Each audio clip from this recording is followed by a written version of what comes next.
मेरे प्यारे दर्शकों को देश के सबसे पसंदीदा बहस के कार्यक्रम देश की बहस में दीपक चौरसिया का नमस्कार। कन्याकुमारी से क्षीर भवानी तक, कोटेश्वर से कामाख्या तक और लक्षद्वीप से लेह तक जो सबसे बड़ा मुद्दा होता है उसमें हम आपकी राय जानकर चुनते हैं देश की बहस का विषय। बहस की दशा और दिशा भी आपके माध्यम से तय होती है। साथ ही शो में और आप और हमारे एक्सपर्ट पैनल मंच को साझा करते हैं और देश में हो रही सबसे बड़ी हलचल पर बेबाकी से अपनी बात रखते हैं। तो आइए शुरू करें देश की बहस माननीय जनता और मेहमानों के साथ। आज आपने देश की बहस का जो मुद्दा तय किया है वो है दुनिया का सबसे पुराना लोकतंत्र खतरे में क्यों पड़ा। इसे 70% लोगों ने वोट देकर देश की बहस का मुद्दा बनाना चाहा है।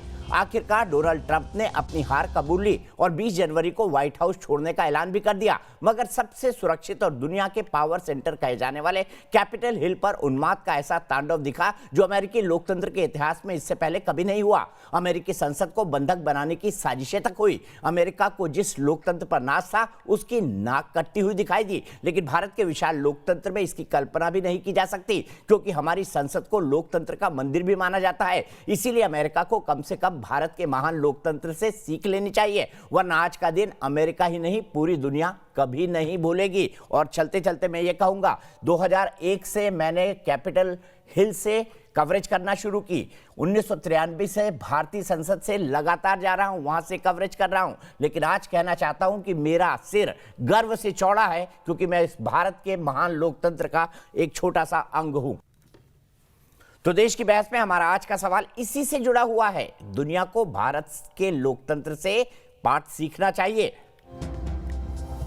और मैं आज गर्व से कह सकता हूं कि जी हां, भारत का लोकतंत्र सत्ता हस्तांतरण की अपने आप में एक नजीर है। आपने वो दृश्य भी देखे होंगे जब जयललिता ने मुरसली मारन और करुणानिधि को अरेस्ट कराया था, लेकिन जब चुनाव हारी तो उन्होंने उनको भी सत्ता का हस्तांतरण किया। आप शो के दौरान इस मुद्दे पर अपनी राय हमारी वेबसाइट, हमारे मोबाइल ऐप, हमारे ट्विटर हैंडल, हमारे फेसबुक पेज पर जाकर दे सकते हैं। हाँ या ना में आपको जवाब देना है।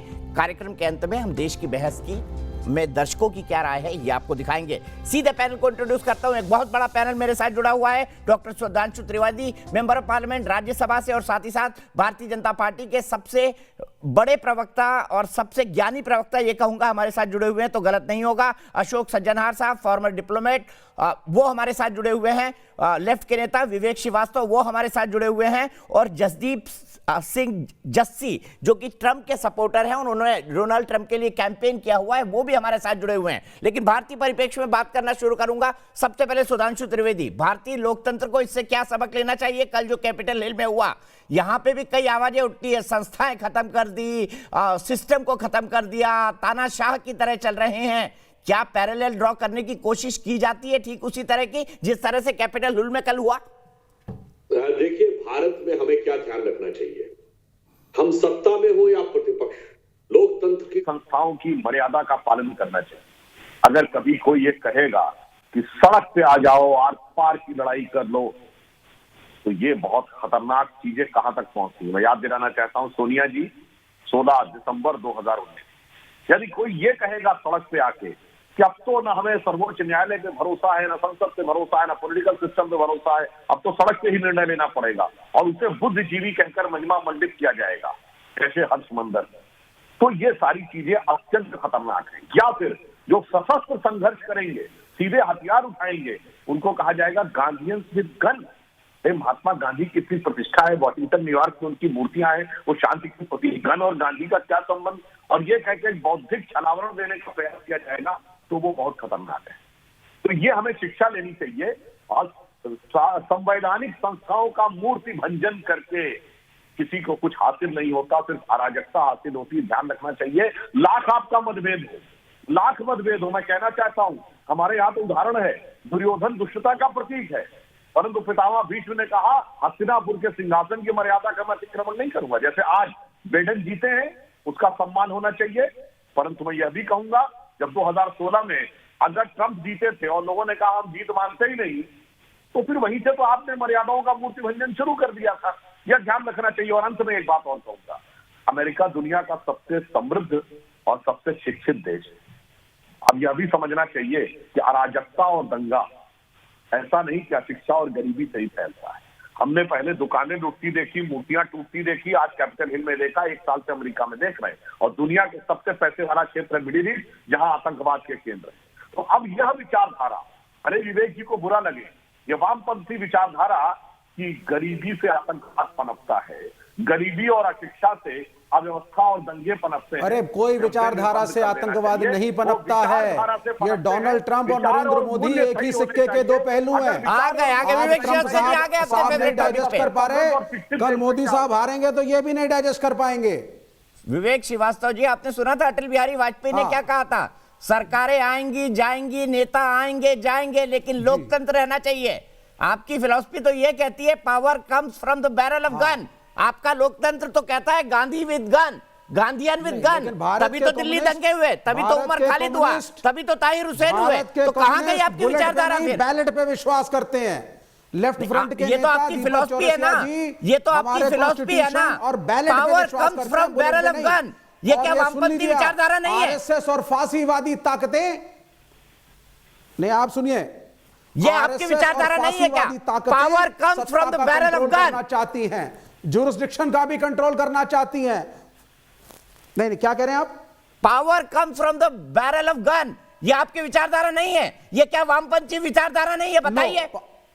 बिल्कुल नहीं है। भारत का जो वामपंथ है, भारत का जो लेफ्ट फ्रंट है, वो बुलेट में नहीं बैलेट में विश्वास करता है। तभी तो कहते हैं आप ईवीएम खराब है, तभी तो बार बार चिल्लाते हैं ईवीएम खराब है, तभी तो आप कहते हैं मोदी वोटिंग मशीन है वो, तभी तो आप कहते हैं मोदी वोटिंग मशीन है वो, क्योंकि आपको तो वोट मिलना बंद हो गए। एक फांसीवादी सरकार के सरगना है।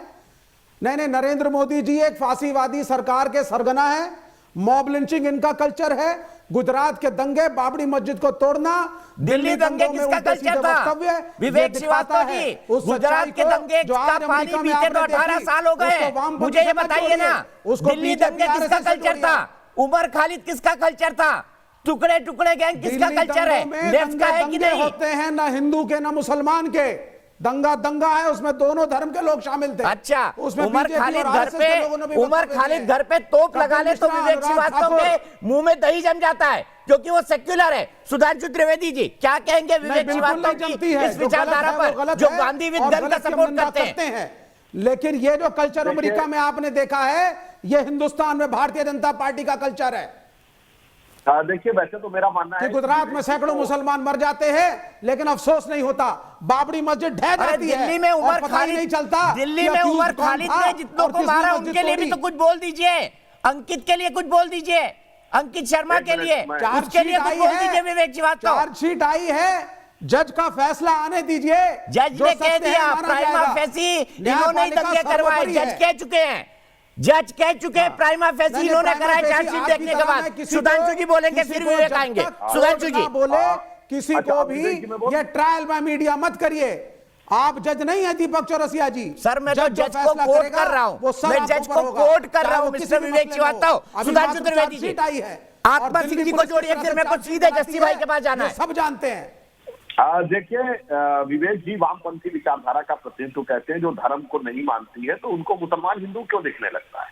दूसरी बात, बाबरी मस्जिद आप कह रहे हैं उसको आपको दिखता है डिस्प्यूटेड स्ट्रक्चर या विवादित, आपको दिखता है उसको कभी मस्जिद माइनॉरिटीज की प्रोटेक्शन इस देश का उत्तरदायित्व है।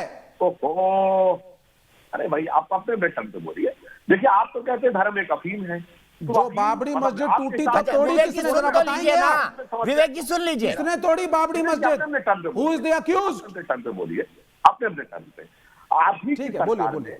पश्चिम बंगाल में 2007 में परिवहन मंत्री थे चक्रवर्ती महोदय, उन्होंने दक्षिणेश्वर काली में जाके पूजा कर दी तो उन पर कार्रवाई हो गई कि भाई आप तो अगेंस्ट में, ये कैसे आपने किया, कम्युनिस्ट होकर आप पूजा नहीं कर सकते। और देखिए बाबरी मस्जिद के लिए, ये तथाकथित बाबरी मस्जिद के लिए आप इतना छाती ठोक रहे हैं। तो ये जो अंतर है। और दूसरा मैं कहना चाहता हूं, लेफ्ट वालों को तो खुश होना चाहिए, क्योंकि भारत जितनी दुनिया में it was a case of writing, the breaking of Babri Masjid was a case of writing. वो रिलीजन का उससे लेना देना नहीं है, दंगाई का उससे लेना देना है, लॉ एंड ऑर्डर का लेना देना है। लोग मरे। विवेक श्रीवास्तव सुन लीजिए ना, उनको कंक्लूड करने दीजिए, आपके पास फिर आ जाऊंगा। सुन लीजिए, थोड़ा नहीं पता, अक्यूज्ड कौन है नहीं पता, सब बरी हो गए। नहीं बनने देना, अव्यवस्था अपने टर्न पे बोलिए जनाब। देखिए जितनी दुनिया में क्रांतियां हुई, चीन की क्रांति, रूस की क्रांति, इंग्लैंड की क्रांति, फ्रांस की क्रांति, अमेरिका की क्रांति, आश्चर्य क्या है, ऐसे ही तो जाके कब्जा किया था। उस जमाने में टीवी नहीं होते थे, हर कम्युनिस्ट देश में ऐसे ही कब्जे किए गए, चाहे जार का महल हो या संसद हो या फ्रांस में हो या चाइना में हो, तो आपको कौन सा आश्चर्य है? Czechoslovakia, Romania, Hungary, Bulgaria, Poland यही तो किया था। आपको तो खुश होना चाहिए, क्योंकि आपके यहाँ तो व्यवस्था है ना, पहले डिमोरलाइजेशन, फिर डिस्टेबलाइजेशन, फिर रिवोल्यूशन, फिर नॉर्मलाइजेशन। तो चलता है, परंतु हमें क्या सोचने की जरूरत है कि भारत एक अलग revolution can be peaceful also. हमारे यहाँ Revolution need not be bloody. Revolution need not be परिवर्तन नहीं violent. होता। A revolution can be peaceful. There can be a Gandhian way of revolution. There can be a revolution through the ballot. दुनिया के सबसे बड़े लोकतंत्र नहीं है, हम प्राचीनतम इतिहास के लोकतंत्र हैं, जो स्वयं प्रणब मुखर्जी जी ने कहा था वैशाली के गणतंत्र से हमारा चल रहा है। तो हम आज दुनिया के लिए एक नजीर है। और मैं कहता हूं अमेरिका के लिए जो क्राइसिस है ना, ये आपसे नहीं है। याद करिए 98 में क्लिंटन लेविंस्की एपिसोड हुआ, पहली बार ऐसा हुआ कि अमेरिकी राष्ट्रपति ने झूठ बोला, ये सत्य रहा, फिर भी वो अपने पद पे बने रहे। 1996 में सन 2000 में फ्लोरिडा क्राइसिस, जॉर्ज बुश कम वोट पाके भी जीत गए। तो यह अमेरिका की संवैधानिक व्यवस्था के लिए भी एक चुनौती है, जिसे अमेरिका को सोचना होगा। ठीक है। उनके आनुपातिक प्रतिनिधित्व का वास्तविकता में वो जनता की भावना का प्रतिनिधित्व कर रहा है या नहीं। ठीक है, सीधे इसी सवाल को लेकर जस्सी भाई के पास जाता हूं। जस्सी भाई, आप ट्रंप के कैंपेन मैनेजर रहे हैं, लेकिन कल जो कुछ हुआ कैपिटल हिल के अंदर, उसको कैसे डिफेंड कर पाएंगे डोनाल्ड ट्रंप साहब? उनकी जिंदगी पर तो ऐसा दाग लग गया है कि उन्होंने लोकतंत्र अमेरिका के शर्मसार कर दिया। कैसे आप कर पाएंगे डिफेंड ट्रंप साहब को कल के इवेंट के लिए? देखिए, कल के इवेंट के लिए डोनाल्ड ट्रंप बिल्कुल जिम्मेदार नहीं है। जैसा कि अभी डॉक्टर सुधांशु जी कह रहे थे, ये जो ट्रंप के खिलाफ एक मुहिम, इसके लिए हमें पीछे जाना पड़ेगा। 2016 से प्रेसिडेंट ट्रंप के खिलाफ एक मुहिम चली गई थी। जिस दिन उनकी शपथ ली थी, उसी दिन डेमोक्रेटिक पार्टी ने कहा था कि हमारे राष्ट्रपति नहीं है, हम इन्हें जल्दी से जल्दी इनकी पोस्ट से निकालेंगे। यहां तक कि उन्हें एक फॉल्स, एक झूठी इम्पीचमेंट कराई गई, झूठी उनके खिलाफ कई केसेस लड़े गए, जो कि 4 साल में उन्होंने सारे वो केसेस जीते। उसके बाद पेंडेमिक के आड़ में ये जो एक इलेक्शन कराई गई, जिसमें कि आपको एक अमेरिका के बारे में मैं चीज बता दूं, यहाँ पे कुछ भी इलीगल करना हो पहले उसे लीगल किया जाता है। और वो इलीगल वोट्स के लिए उन्हें बैलेट मेलिंग में कराया गया कि इस साल आप मेल से वोटिंग कर सकते हैं। उसके बाद सिग्नेचर्स की रिक्वायरमेंट भी हटा दी गई। और ये जब चीजें सारी उन्होंने करी, तो ये जो इलेक्शन एक स्टील करी गई, उनसे चोरी करी गई। और 2-3 महीने से जो उनके सपोर्टर्स थे, ये इसमें लगे हुए थे, इसकी शिकायतें कर रहे थे। उनकी जितनी भी शिकायतें थी उनको नजरअंदाज किया गया, मीडिया ने भी, सिस्टम ने भी, जुडिशरी ने भी। और उसका यही नतीजा होता है कि जब डेमोक्रेसी में जब और कोई हल ना रह जाए तो प्रोटेस्ट होता है। मैं कंडेम करता हूं जो कल हुआ, अगर वायलेंस हुई इसको कंडेम करता हूं, पर यह भी एक प्रोटेस्ट था जो कल हुआ। जो सपोर्टर्स जो बिल्कुल, आपको इसके पीछे और देखना पड़ेगा कि अमेरिका अभी पूरा डिवाइडेड है। ट्रंप को 75 मिलियन वोट मिले हैं और बाइडेन को 78 मिलियन मिले हैं। आप देख सकते हैं कि अमेरिका पूरा बीच में से डिवाइडेड है। आप भारत में बीजेपी को एक पूर्ण बहुमत है, आप कह सकते हैं कि उन्हें लोगों ने पूर्ण बहुमत दिया है, पर अमेरिका में ऐसा नहीं है। यहाँ पे बिल्कुल बराबर है। हमारी सेनेट भी 50-50 है, कांग्रेस भी बटी हुई है और पूरी सोसाइटी बटी हुई है। इसमें जो कल हुआ है, ये एक वेकअप कॉल था और इसमें हमें इससे सीख लेनी चाहिए और अमेरिकन सोसाइटी को यूनाइट करने की बहुत जरूरत है।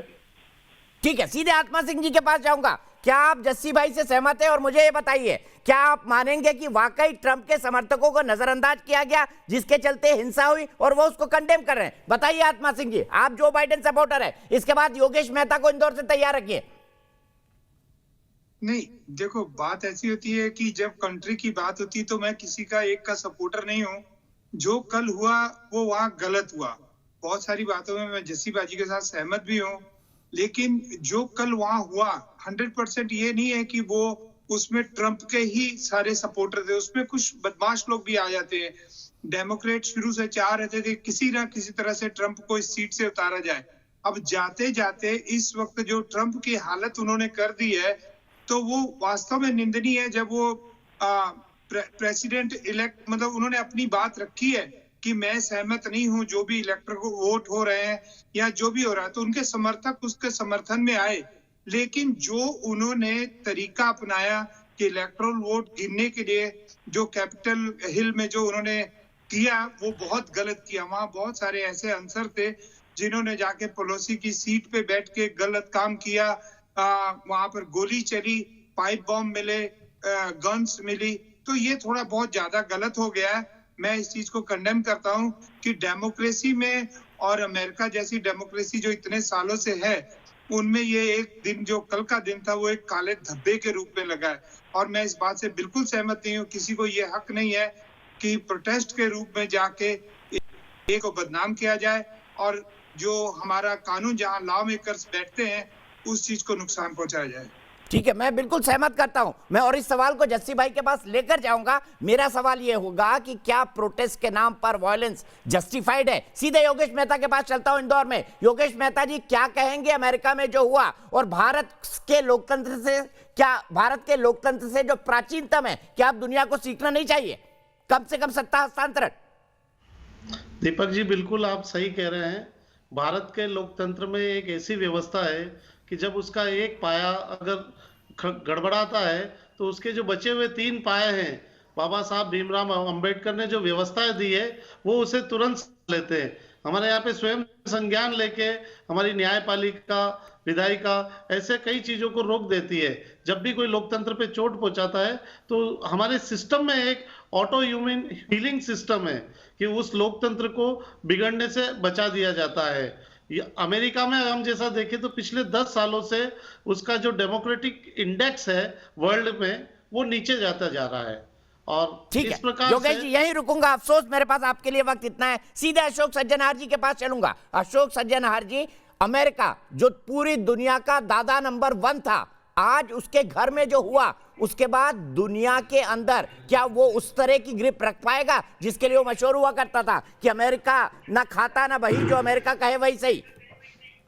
देखिए दीपक जी, बात ऐसी है, जो अमेरिका की जो लीडरशिप है वो पहले से ही नीचे होते जा रही है। देखिए, एक तो उसकी जो आर्थिक स्थिति थी वो कमजोर पड़ती जा रही है। 2008 में जब ये इकोनॉमिक और ये इंटरनेशनल इकोनॉमिक क्राइसिस हुआ, उसके बाद उसकी हालत खराब हो गई और आप देख रहे हैं जो चीन की हालत और ऊपर होती जा रही है। उसके बाद जब राष्ट्रपति ट्रंप आए तो उन्होंने अमेरिका फर्स्ट का नारा दिया, जिससे कि वो विड्रॉ कर रहे हैं। अमेरिकन लीडरशिप को उन्होंने एकदम खत्म कर दिया। जैसे बहुत सारे ऐसे अंतरराष्ट्रीय समझौते थे, ट्रांस पैसिफिक पार्टनरशिप था, WHO की मेंबरशिप थी, ईरान के साथ न्यूक्लियर डील थी, सबसे वो विड्रॉ करते गए। तो मतलब उन्होंने लीडरशिप का कोई रोल लेने से मना कर दिया। अभी भी जब कोविड-19 हुआ तब भी उन्होंने, अमेरिका हमेशा लीडरशिप का रोल करता है क्योंकि सबसे शक्तिशाली देश है, $25 ट्रिलियन उसकी जीडीपी है, परंतु उसने लीडरशिप रोल नहीं लिया है। तो अब इससे जो हुआ है, अब कल जो हुआ है, उससे मैं कहता हूं अमेरिका के ऊपर एक बहुत बड़ा दाग, बहुत बड़ा धब्बा लगा है। अब इसका कारणों का आप विश्लेषण कर सकते हैं। सुधांशु जी ने बहुत अच्छी बातें बताई हैं, अगर समय होगा तो मैं भी इसके ऊपर बताऊंगा। मैं आऊंगा सर, हमारे पास बहुत वक्त है बात करने के लिए, लेकिन सुधांशु जी जाने वाले हैं, इसलिए विवेक जी से बात की शुरू करूंगा। विवेक जी, 30 सेकंड आपको। सुधांशु जी ने बड़ा दो जवाब दिया। आप लोग हैं जो डाउट क्रिएट करते हैं सिस्टम के अंदर। विवेक जी, और ये मेरी साफ कहना है, आप लोग हैं जो डाउट क्रिएट करते हैं सिस्टम में। ईवीएम मोदी वोटिंग मशीन हो गया, न्यायपालिका सरकार की जेब में हो गई, जो कॉन्स्टिट्यूशनल इंस्टीट्यूशन है उसको खत्म कर दिया। आप भी वही पैरेलल ड्रॉ कर रहे हैं जो डेमोक्रेट्स ने किया अमेरिका के अंदर। नहीं, कोई पैरेलल नहीं है। मैं बताता हूं आपको। मुझे एक बात बताइए, आपके चैनल पर इतनी ज्यादा डिबेटें हुई हैं जिसमें कहा गया है कि प्रधानमंत्री की विदेश नीति सर्वोपरि है, और आज आपके चैनल की डिबेट में सभी कह रहे हैं that America is an immature nation, और आपने अपने पड़ोसी चाइना से संबंध खराब किए कि अमेरिका आकर के प्रधानमंत्री की पीठ थपथपा रहा है। प्रधाधानमंत्री इमैच्योर तरीके से अमेरिका गए और बोले अब की बार ट्रंप सरकार। चाइना का क्या प्रेम है? इसीलिए कहता हूं, जो लेफ्ट के लीडर है ना, बीजिंग में बरसात होती है, छतरी लगा लेते हैं दिल्ली में। विवेक श्रीवास्तव भी उनसे, बीजिंग में बरसात होगी तो छतरी लगा लेंगे आप दिल्ली में। सुधांशु जी सहमत है आप विवेक से? नहीं, इमैच्योर डिप्लोमेसी का परिचय दिया भारत ने, और आपका पड़ोसी है उससे आप बात नहीं करना चाहते, और आप कहते हैं अमेरिका। अरे जब आप पर हमला करेगा तो अरे जब बात करी तो आप कह रहे थे झूला झूल रहे हैं। जब बात करी तो आप कह रहे थे झूला झूल रहे हैं। बात करी थी ना, तभी आपने कहा था झूला झूल रहे हैं। सुधांशु जी नहीं, बात करनी चाहिए, सब पड़ोसियों से बात करिए। तो इसलिए अमेरिका से भी करी, तो अमेरिका से बात करने से आपको कोई दिक्कत है? चाइना से बात करें तो भी दिक्कत है। और आप खुश किस बात से होंगे विवेक श्रीवास्तव, मुझे ये बताइए, आप खुश किस बात से होंगे? अपने हर पड़ोसी से बात करिए। ठीक है। युद्ध कोई सलूशन नहीं है। अमेरिका पाकिस्तान एक से भी कर लेते हैं आपके इंपीरियलिस्टिक साम्राज्यवादी देश है, वो कभी भारत का सगा नहीं होगा। ठीक है सुधांशु जी। देखिए, एक मुगले आजम फिल्म का पुराना डायलॉग है, कहते कहते तेरे दिल की आरजू लबों पे आई है। तो देखिए, बोलते बोलते बात हो रही थी अमेरिका की और पहुंच गए चीन। वो पुराना गाना ना, जाते थे जापान पहुंच गए चीन, समझ गए ना। तो भाई ये चीन कहां से आ गया और क्यों आया, वही बता रहे हैं। विवेक जी लेफ्ट पार्टी का प्रतिनिधित्व करते हैं। लेफ्ट पार्टी आपकी फॉरेन पॉलिसी अमेरिका पे आधारित थी। प्रधानमंत्री अमेरिका से पीठ थपथपाते थे और अपने नेबर से रिलेशंस खराब करते थे। इसी चैनल पे सुधांशु त्रिवेदी जी आप अमेरिका के गीत गाते थे। इसी चैनल पे सुधांशु जी आप अमेरिका के कसीदे पढ़ते थे। एक इमेच्योर साम्राज्यवादी देश के जो कभी आपका नहीं हुआ। अमेरिका के हाथ पसारे थे और कैनेडी ने सबक भेजा था। अशोक सज्जनहार जी बहुत वरिष्ठ कभी नेहरू ने अमेरिका के आगे हाथ नहीं पसारे, कभी नहीं पसारे नेहरू जी ने। चाहता हूं बेकार में नेहरू जी को मत लाइए हर चीज में। नरेंद्र मोदी की इमेच्योरिटी के लिए जवाहरलाल नेहरू को भी। विवेक जी सुन लीजिए ना प्लीज, आपको पूरा मौका देते हैं, पूरा मौका देते हैं, सुन लीजिए उनको। शांति से आपकी बात सुनता हूँ, शांति से आपकी बात सुनता हूँ, इसलिए अपने अपने टर्म पे हम लोग बात करें तो यह बेटर रहेगा। मैं सिर्फ ये कहना चाहता हूँ कि इस पूरे प्रकरण में अगर हम देखें तो जो कुछ अमेरिका में हो रहा है, देखिए अमेरिका के लोगों को विचार करना पड़ेगा।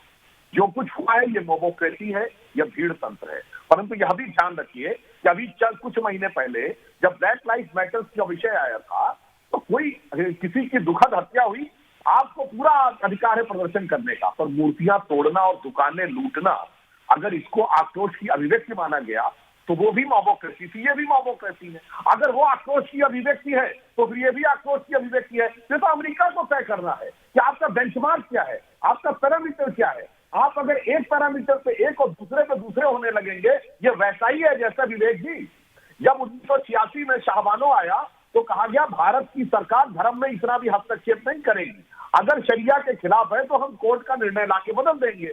और 1987 में जब ये राम जन्मभूमि और डिबेट अमेरिका की नीति के ऊपर हो रही है, भारत की विदेश नीति की बात हो रही है, इसमें शाहबानो कहां से आ गई? और आप हर डिबेट में मुसलमान क्यों आ जाते हैं और कहीं से घूम करके गांधी परिवार क्यों आता है, मेरी समझ में नहीं आता। आप नरेंद्र मोदी की नीतियों पे बात करिए ना। आप लोग इतना प्रो अमेरिका स्टैंड ले रहे थे और चाइना से रिलेशन खराब कर रहे थे, पाकिस्तान से रिलेशन खराब कर रहे थे, पूरी दुनिया में आप प्रो अमेरिकन फॉरेन नीति बना रहे थे। आज कहां खड़े हैं? नहीं, वो जैक मा को पकड़ के सत्याग्रह सिखाने ले गए। जैक मा को 2 महीने से गायब किया ना, वो उनको सत्याग्रह पढ़ा रहे गांधीवादी, है ना। विवेक श्रीवास्तव चीन में जैक मा को गांधीवादी सत्याग्रह पढ़ा रहे हैं ना, तभी नजरबंद कर रखा है उनको न्यूज नेशन पे शी जिनपिंग ने। बताइए ना, अपनी फॉरेन पॉलिसी जवाब दीजिए इस बात का। इमेच्योर साम्राज्यवादी देश के हिसाब से क्यों बनाई, ये मेरा प्रश्न है। जवाब ले लेते हैं, लेकिन मेरा भी जवाब दे दीजिए। जैक मा को गांधीवादी साहित्य पढ़ाने ले गए ना शी जिनपिंग, नजरबंद करके। जैक मा को क्यों पकड़ ले गए? शी जिनपिंग के चेले चपाटी। उनके देश का मामला है, लॉ एंड ऑर्डर का। देखिए अब ये उनके देश का मामला आ गया, यहाँ पर ये हो जाता तो क्या होता सुधांशु जी? अगर विवेक श्रीवास्तव के घुटने में एक पत्थर लग जाता तो क्या होता? जैसी भाई 1 मिनट में आ रहा हूं। मैं एक बात कहना चाहता हूं, मेरी बात आप मेरी बात मत मानिएगा। आप विश्व का इतिहास 20वीं शताब्दी का उठा के देखिए, युद्ध में उतने लोग नहीं मारे गए, कम से कम 10 करोड़ से अधिक लोग मारे गए हैं। वामपंथी देशों में तानाशाहों ने अपने लोगों को जो मरवाया, ये चाहे स्टालिन हो, चाहे माओ हो, चाउसेस्क्यू हो या पोल पॉट हो। इसलिए कम से कम एक भी वामपंथी देश ऐसा नहीं जहां लोकतंत्र हो, एक भी वामपंथी देश ऐसा नहीं या बोलने को मौका हो। जैक मा का उदाहरण अभी दीपक चौरसिया ने दिया। इसलिए जब वामपंथी लोग आके अभिव्यक्ति स्वतंत्रता और लोकतंत्र पर प्रवचन करते हैं तो दीपक जी, हमारे पंचतंत्र में कहानी है ना कि सगाल प्रवचन कर रहा है, यानी सीआर आकर जब धर्म का उपदेश देना पड़े। पंचतंत्र पे मत जाइए, भारत का लेफ्ट फ्रंट डेमोक्रेटिक है और भारत के अंबेडकर के कॉन्स्टिट्यूशन को मानता है। चुनावी प्रक्रिया के थ्रू हमारा रिवोल्यूशन होगा, तभी कहते हैं ना ईवीएम मोदी वोटिंग मशीन है, आप ही कहते हैं ना चुनाव के थ्रू होगा।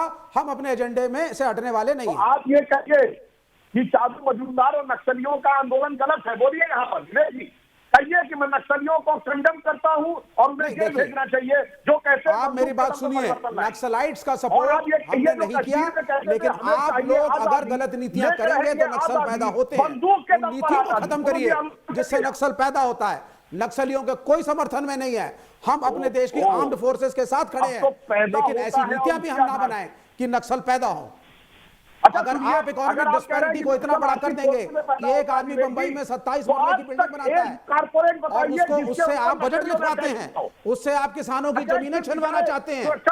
जो आप एग्रीकल्चर बिल को लेकर के आए हैं वो चंद मल्टीनेशनल और चंद ये बड़े बड़ी जो सूट बूट की सरकार और अंबानी अडानी का बिल आप लेकर। अरे आप जवाब नहीं दे रहे, आप मेरे सवाल का जवाब नहीं दे रहे, आप रटी रटी बात बोल रहे हैं। मुझे सिर्फ इस बात का जवाब दे दीजिए, मुझे सिर्फ इस बात का जवाब दे दीजिए कि शी जिनपिंग क्या गांधी के सत्याग्रह को पढ़ाने के लिए जैक मा को उठा के ले गए हैं? 2 महीने से नजर बंद करके रखा है। चाइना के सबसे बड़े बिलियनियर को क्यों बंद करके रखा है? क्योंकि उन्होंने शी जिनपिंग का विरोध किया। बताइए ये कौन सा लोकतंत्र है? हाँ सुनिए, आलोचना करिए शी जिनपिंग की, इसके लिए आलोचना करिए। इरेगुलरिटीज के कारण किसी भी, सुन लीजिए मेरी बात सुनिए, अब मुझे बोलने दीजिए। फाइनेंशियल इरेगुलरिटीज के कारण अगर उनकी सरकार जैक मा को पकड़ रही है तो उनकी सरकार जाने, जैक मा जाने। हमारे देश में बैंकों से उधार लेने के बाद ये अंबानी और बड़े बड़े घराने जो भाग जाते हैं और एनपीएस बना बना करके आप इनके जो लोनों को माफ करते हैं। आप अपने देश की सरकार की बात करिए, आप नरेंद्र मोदी की बात करिए, आप 2014 से आज तक कितना लोन माफ किया, जरा डेटा मांगिए इनसे। और सरकारी बैंकों का पैसा कहां गया है? कितना कर्ज ले रखा है बैंकों से अंबानी साहब ने, कितना कर्ज ले रखा है बैंकों से अडानी साहब ने? आप जरा ये तो पता लगाइए, अपने देश की बात तो कर लीजिए। जैक मा में कहां घूम रहे हैं आप? अच्छा, यहाँ जो आपने फार्मर्स बनाए हैं, जो पूंजीपतियों के लिए आपने बनाए हैं, शी जिनपिंग को बुरा नहीं कहेंगे आप मोदी जी को भर भर के बुरा कहेंगे, शी जिनपिंग को बुरा नहीं कहेंगे, शी जिनपिंग को बुरा नहीं कहेंगे। दीपक जी, भाई जैक मा गलत है तो उन्होंने पकड़ा होगा, शी जिनपिंग गलत नहीं है, बुरा मैं क्यों बोलूं? ठीक है, लेकिन मेरे सुधांशु जी जवाब, उसके बाद मैं जस्सी भाई के पास जा रहा हूं। सुधांशु जी नहीं पड़ता। मैं समाप्त करता हूँ। विवेक जी एक शब्द सुन लीजिए, आपको अर्ज किया है शी जिनपिंग से मोहब्बत और मोदी से अदावत। अरे अपनों पे सितम, गैरों पे करम है, जाने वफा ये जुल्म है।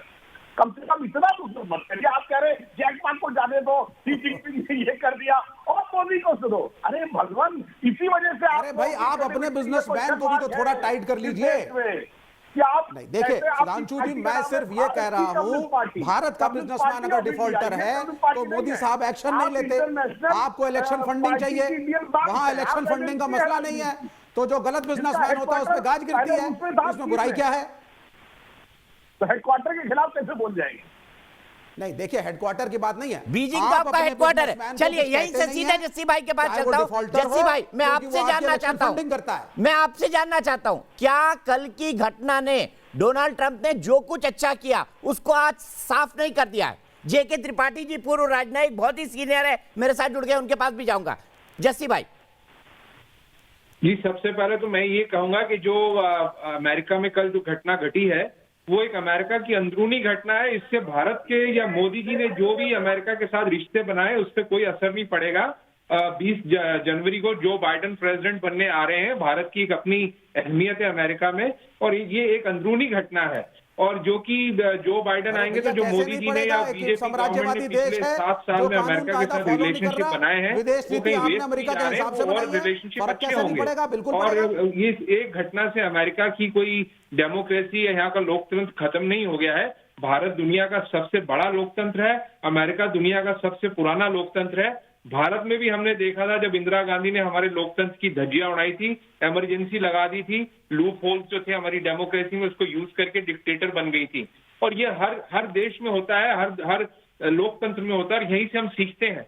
और यही चीज अमेरिका में हुई है कि एक जो ऑपोजिशन थी डेमोक्रेटिक पार्टी, उन्होंने ये डेमोक्रेसी के लूप होल्स यूज कर करके प्रेसिडेंट ट्रंप को 4 साल उन्होंने शासन नहीं करने दिया, उन्हें हर तरफ बाधा बनाई गई। उनकी सिस्टम, हमारी जो एजेंसियां थी, उन्होंने भी उनके खिलाफ काम किया। तो इसका गुस्सा है लोगों में। अमेरिका को आप समझिए, इसके लिए अमेरिका की राजनीति समझना बहुत जरूरी है।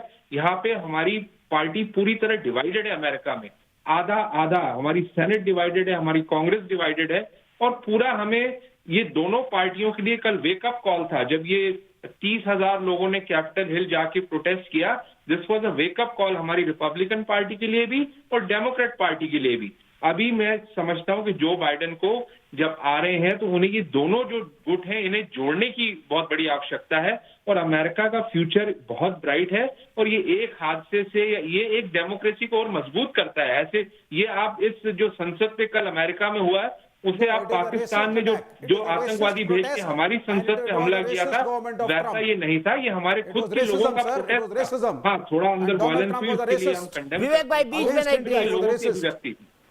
ठीक है, आत्मा सिंह जी मैं आपसे जानना चाहूंगा कितना आप जस्टिस साहब से सहमत करते हैं और आगे का रास्ता क्या, क्योंकि डेमोक्रेसी तो अमेरिका में बनी रहेगी। कल की जो प्रोटेस्ट हुई है क्या वाकई किसी एक्शन की रिएक्शन है, या जो लोकतंत्र शर्मसार हुआ है उसको डैमेज करने में अब अमेरिका को एक लंबा रास्ता चलना पड़ेगा? इस बीच पूर्णिमा नाथ जी मेरे साथ जुड़ गई हैं, ट्रंप की सपोर्टर हैं, भारतीय जनता पार्टी के राष्ट्रीय प्रवक्ता गोपाल कृष्ण अग्रवाल जी जुड़ गए हैं, फॉर्मर डिप्लोमेट बहुत ही सीनियर जेके त्रिपाठी जी मेरे साथ जुड़ गए, उनको भी बहस में लाऊंगा। आत्मा सिंह जी। सबसे पहले तो मैं जस्टिस जी के साथ सहमत हूँ। ट्रंप साहब ने जो भी डिसीजन लिए उसने अपने बल पे लिए, आतंकवाद पे कंट्रोल डाला, भारत के साथ अच्छे रिलेशन बनाए। जिस तरह आपके भारत में विवेक जी जैसे बैठे हैं, जो घर के हैं ना घाट के हैं, बस उन्हें कुछ ना कुछ बोलना है, अपोजिशन में कुछ बोलना है।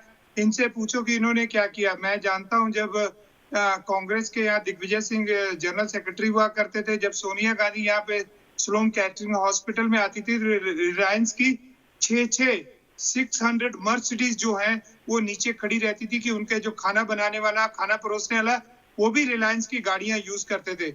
ये जो विवेक जी बोल रहे हैं बहुत सारी बातें सही बात, सुधांशु जी जो कहते हैं उनकी बात का जवाब देने के बजाय ये चाइना चले जाते हैं।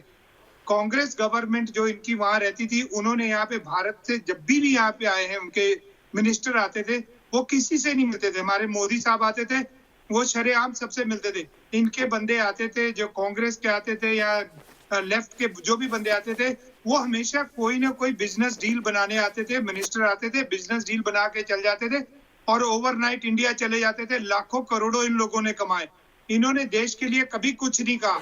अभी इनके राहुल गांधी जी को देख लो, इनके पैसा कहाँ से आ रहा है, कोई इनकम का साधन कहाँ से है अभी भी। और इन लोगों को ये समझना चाहिए कि अगर ये लोग एक पार्टी की सीनियर लीडर जो सोनिया गांधी और राहुल गांधी है उनके खिलाफ नहीं बोल सकते, तो आपको तो ट्रंप के खिलाफ और देश के खिलाफ, मोदी साहब के खिलाफ बोलने का कोई हक ही नहीं है। आप लोग तो वैसे ही जन्मजात गुलाम है, आपको गुलामी काटने की आदत पड़ गई है, आप कंफर्ट जोन में बैठे हुए हैं। मोदी साहब की तुलना इस वक्त भारत का पूरे विदेश में, पूरे इंटरनेशनल लेवल पे कोई भी ऐसा बंदा नहीं है जो नरेंद्र मोदी को इस बार कंपेयर कर सके। देखिए, देख लीजिए विवेक चौधरी जी, मोदी के सपोर्टर अमेरिका से आपको आवाज लगा रहे हैं। सुन लीजिए, आप सुन लीजिए, ये आपके लिए भी वेकअप कॉल है कि देश के बाहर 7 समंदर पार जो भारतीय रहते हैं वो लेफ्ट के बारे में क्या सोचते हैं। और ये जो 30,000 आदमी थे, लेफ्ट तो कहीं की है ही नहीं, और ये अमेरिका में रेसिज्म लाना चाहते हैं। वहां पर केरला में और वेस्ट बंगाल से भी क्लीन हो गए। आगे जब राहुल गांधी जी अब केरला चले गए, मेरे ख्याल से वहां भी उनके बुरे दिन आ गए, वहां से भी लेफ्ट खत्म हो जाएगी, क्योंकि जहां राहुल गांधी गया नहीं, ट्रंप रेसिस्ट नहीं था क्या? क्या ट्रंप इंडिया के खिलाफ नहीं था? क्या ट्रंप मुसलमानों के खिलाफ नहीं था? क्या ट्रंप एशियंस के खिलाफ नहीं था? इसका जवाब पूर्णिमा से ले लेते हैं। आत्मा सिंह जी, इसका जवाब पूर्णिमा से लेते हैं, फिर मैं त्रिपाठी साहब और शाह साहब के पास चलता हूं। Appreciate it. So it's very important for the viewers to understand one critical point that is not उसने कितनी कंट्रीज के one critical point is not being discussed over here. पहले 4 साल से, पिछले 4 साल से ट्रंप को हटाने के लिए Democratic Party, the left liberal party has been trying, और हर जगह पे उनको बहुत प्रॉब्लम्स हुआ। पहले तो रशियन कोल्यूशन चलाया, उसके बाद यूक्रेन कॉन्स्पिरेसी लाके ट्रंप को इम्पीच करने की कोशिश की, होक्स के ऊपर एक के बाद एक होक्स चला रहे थे।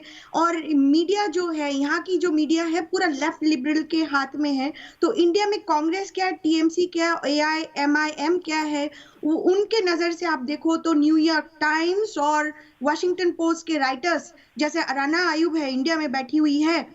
यहाँ की जो left liberal big media channels है, including social media channels, Trump को पहले दिन से तंग कर रहे हैं। उनको कई नाम से पुकारा गया है, नाजीज, रेसिस्ट एंड एक्सेट्रा। कोई दम नहीं है उस बातों में। अब कहां से वो लोग चुप करेंगे? अभी भी उनको ये कुछ दिन जो है उनको they are already trying to impeach him even now. तो आप कैसे इनको बिलीव कर सकते हो जो आदमी को एक दिन की फुर्सत नहीं मिली है, एक दिन की मीडिया से फुर्सत नहीं मिली है, और जैसे मोदी को करते हैं यहाँ पे उनका कोई स्टेट मीडिया नहीं है। इंडिया में तो दूरदर्शन है, स्टेट मीडिया है, यहाँ पे तो कुछ भी नहीं है। डेमोक्रेसी के नाम लेकर, ह्यूमन राइट्स के नाम लेकर दिन के एक every single moment he was scrutinized, he was punished. लोगों के अंदर ऐसे एक जहर डाल दिया गया है, ये जहर अभी निकलने नहीं वाला है। अभी बाइडेन जैसे लोग जो है, चाइना के जो लोग, चाइना के जो वहां से बिलियंस ऑफ डॉलर्स आते हैं वहां से, और उनके जो बेटा है जो बाइडेन, हंटर बाइडेन की स्टोरी, जो स्कैंडल जो निकला है इलेक्शन से पहले, वो इनसे पहले की कहानियां छुपाई गई है, उसको हमें साइलेंट किया गया है। हमारे सारे अकाउंट्स जो भी इसके अगेंस्ट कह रहा है उनको शट डाउन करा जा रहा है। किस तरीका की डेमोक्रेसी की बात आप कर रहे हो? आप किस तरीका की डेमोक्रेसी की बात कर रहे हो? कोई पूर्णिमा में इसका जवाब देता हूँ। विवेक श्रीवास्तव जी, सवाल का जवाब तैयार रखिएगा। जहां पर बवाल होता है वहां पर लेफ्ट का नाम क्यों सामने आता है? फिर शाह साहब के पास जाऊंगा, त्रिपाठी जी के पास जाऊंगा, लेकिन पहले मयंक अरोड़ा सहारनपुर से। मयंक, क्या कहेंगे इस सिचुएशन पर? जी नमस्कार दीपक चौरसिया जी। मैं पहली चीज तो ये बोलना चाहूंगा कि ये मसला अमेरिका का है, अमेरिका की अंदर की दो पार्टियों का है। पहले इस मसले को आप लोग हिंदुस्तान पे ना लाइए तो ये बेहतर रहेगा। और दूसरी बात मैं ही कहना चाहूंगा कि ट्रम्प जी अगर चुनाव हार चुके हैं तो उनको पहली चीज है ये हार स्वीकार करनी चाहिए। ठीक है, ये है आगे अच्छा यही रहेगा कि अगले चुनाव में फिर से उस चीज का प्रयास किया जाए, दोबारा से उस चीज को लड़ने का प्रयास किया जाए और उसको अच्छे तरीके से जीतने का प्रयास किया जाए। और जो चीज है हार को स्वीकार करना चाहिए। और रही बिडेन जी की बात, वो अभी उन्होंने शपथ ली ही है और आगे देखेंगे उनका कैसे काम रहेगा। तो सबको मौका मिलना चाहिए, मेरा मात्र इतना कहना है। ठीक है मयंक, यहीं पे रुकूंगा, मेरे पास आपके लिए वक्त इतना था। लेकिन गोपाल कृष्ण अग्रवाल जी, आपसे शुरू करता हूं। जहां पे भी बवाल होता है वहां पर लेफ्ट का नाम क्यों आ जाता है, वामपंथी विचारधारा का नाम क्यों आ जाता है? क्या कहेंगे गोपाल कृष्ण जी इस पर? देखिए, मैं पूर्णिमा जी के बहुत सारी एनालिसिस से वाकिफ रखता हूं। जिस तरह से उन्होंने कहा कि ये लेफ्ट लिबरल, और उसमें कहीं ना कहीं विदेशों में चाहे मीडिया हो ये हो, उसके साथ मुस्लिम्स, माइनॉरिटीज, इन लोगों का एक नेक्सस है।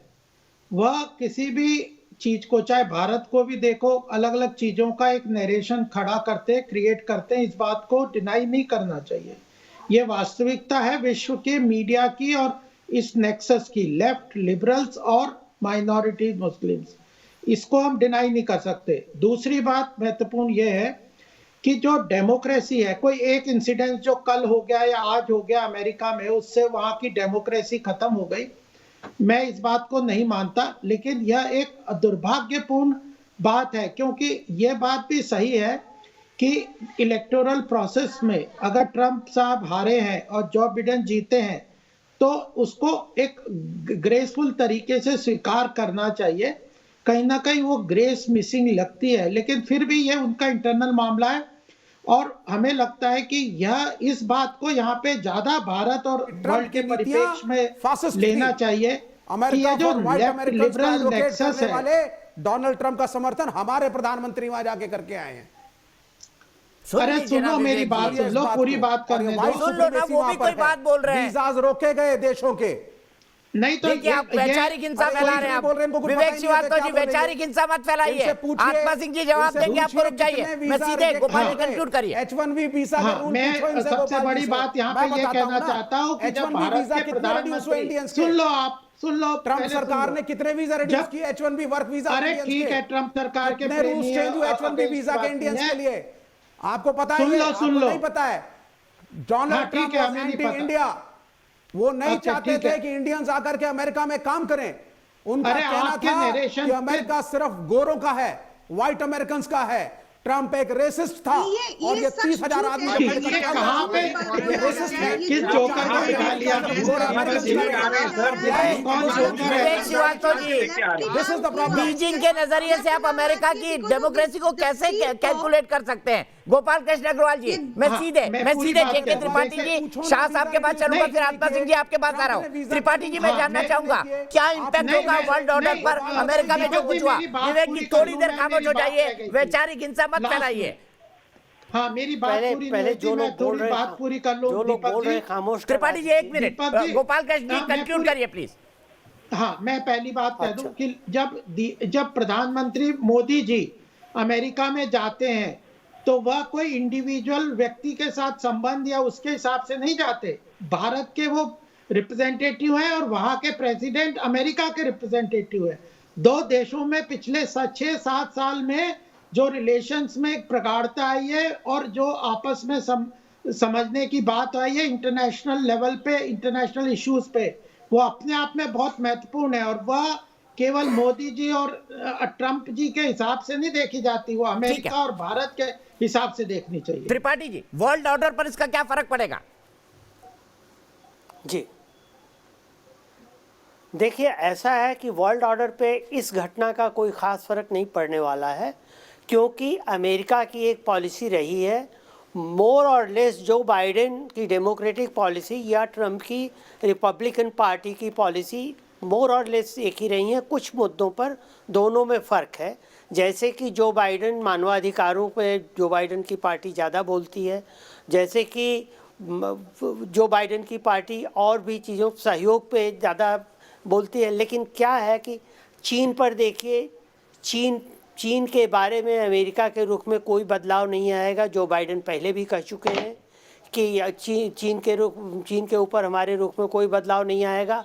हम वो तो यहाँ तक कह चुके हैं कि अगर हम जीतेंगे तो हम साउथ चाइना सी में अपना समुद्री बेड़ा परमानेंटली रखेंगे वहाँ।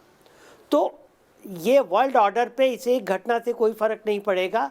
हाँ, यह है कि इस एक घटना ने अमेरिका में लोकतंत्र को शर्मसार कर दिया है। अभी पूर्णिमा जी ट्रंप के बारे में काफ़ी कुछ सपोर्ट कर रही थी। मैं सिर्फ ये जानना चाहता हूँ कि ये कैसा राष्ट्रपति था जो कि एक बार एक चीज़ कहता है, दूसरी बार दूसरी चीज़ उसके ठीक उलट कहता है। वो राष्ट्रपति जो कहता है उसके कथनी और डिपार्टमेंट ऑफ स्टेट के बात में फ़र्क होता है, डिस्कनेक्ट होता है। एक बार ट्रंप कुछ कहते हैं तो डिपार्टमेंट ऑफ स्टेट लिपापोती करके उसको संभालने की कोशिश करता है। ये वो ट्रंप है। देखिए, ये अमेरिकन इलेक्टोरल सिस्टम की एक बड़ी खामी हुई है। खामी क्या हुई है कि एक आदमी जिसको कोई भी पॉलिटिकल एक्सपीरियंस नहीं था, उसको आपने उठा करके पैसे के बल पे उसने नॉमिनेशन लिया और पैसे के बल पे वो आ गया। अब क्या है कि वो तो सीईओ रहे हैं अपने कंपनीज़ के, तो अपने ग्रुप ऑफ कंपनीज़ के तो सीईओ की तरह चलाते हैं। कभी अपने सिक्योरिटी एडवाइज़र को हटा दिया, कभी डिफेंस सेक्रेटरी को हटा दिया, कभी स्टेट सेक्रेटरी ऑफ स्टेट को हटा दिया, कभी अटॉर्नी जनरल को हटा दिया। तो ये चीज़ें फिकल माइंडेडनेस शो करती हैं। लेकिन all said and done, Republican party भी बुरी पार्टी नहीं है। रिपब्लिकन पार्टी में ही Mitt Romney, Kelly Loeffler, Richard Burr, Roy Blunt, Chris Christie, Liz Cheney, Ben Sasse, इन सभी ने आलोचना की है ट्रंप की।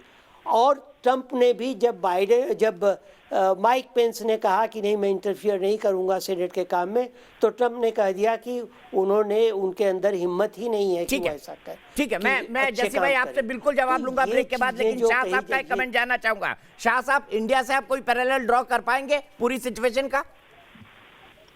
मेरा कहना यह है कि आप कुछ भी बात करें, अमेरिका का जो प्रेसिडेंट है वो अमेरिकन इलेक्ट करेगा, हम नहीं करेंगे। जैसे हमारा प्राइम मिनिस्टर है वो हम लोग इलेक्ट करेंगे, अमेरिका को नहीं करने देंगे। तो अभी बाइडन प्रेसिडेंट इलेक्ट हो गया है, उसका अनाउंसमेंट हो गया है और वो next 4 years depending upon his life stage वो वहाँ पे रहेंगे।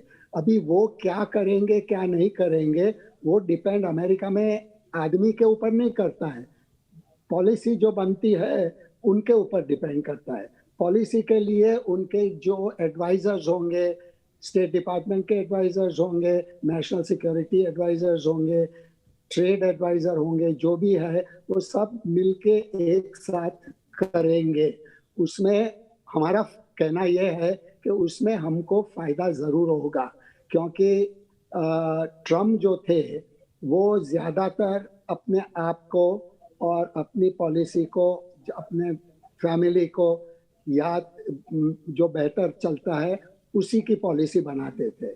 उसमें ऐसे हो गया कि उनको ये लगा कि हिंदुस्तान उनका दोस्त है, पर 4 साल वो फिर से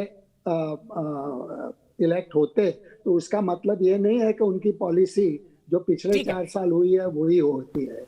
तो हमको अभी बिडेन और उनके एडवाइजर्स के साथ काम लेना है, वो काम हम लेंगे, हम उनको मनाएंगे, हमारे जो डिप्लोमेट्स होंगे वो उनसे मानता करेंगे, उससे आगे जाएंगे, उससे बात करेंगे। मैं यहीं पर शाह साहब आपको रोकूंगा, आगे बढ़ूं उससे पहले ब्रेक लूंगा। जस्सी भाई हैं, आत्मा जी हैं, विवेक श्रीवास्तव जी हैं, पूर्णिमा जी को भी जवाब देना है। जस्सी भाई से शुरुआत करूंगा ब्रेक के बाद।